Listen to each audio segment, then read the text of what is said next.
To recap, on equipment startup, built-in lubricants may be released from the packing by gland pressure to provide initial lubrication. During service, continuous fluid film lubrication is primarily provided by ongoing adjustment of the gland pressure to control the level of leakage, while still providing a stable fluid film.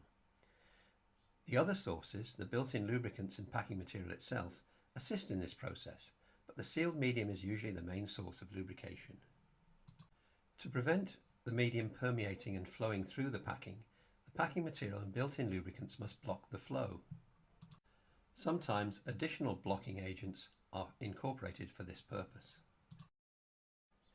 Under certain circumstances, where the packing itself nor the pumped medium can provide sufficient lubrication, for example when pump suction is under a vacuum condition, an external means of lubrication may be used.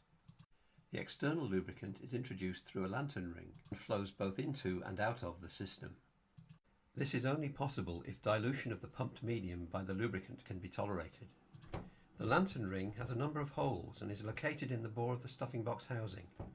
It can be made from metals like stainless steel, carbon steel or bronze, or from plastic materials such as PTFE, carbon-loaded PTFE, or polyethylene.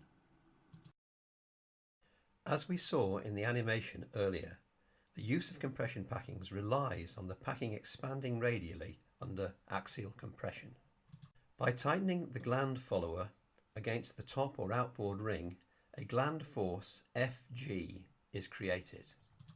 This force is transmitted to the packing set, which expands the rings radially against the side of the stuffing box, creating a radial force Fr against the reciprocating or rotating member and affecting a seal. This radial force also generates a friction force, Ff.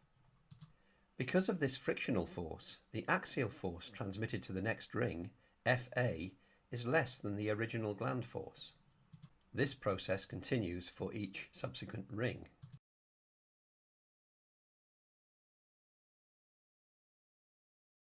As the axial load is applied, the built-in lubricant is gradually squeezed out of the packing. During service, the gland load is regulated to provide optimum lubrication to the seal and prevent overheating and consequent damage to the shaft or rod. The loss of packing volume, as built-in lubricants are lost gradually during the operation of the equipment, is compensated for by further gland adjustment.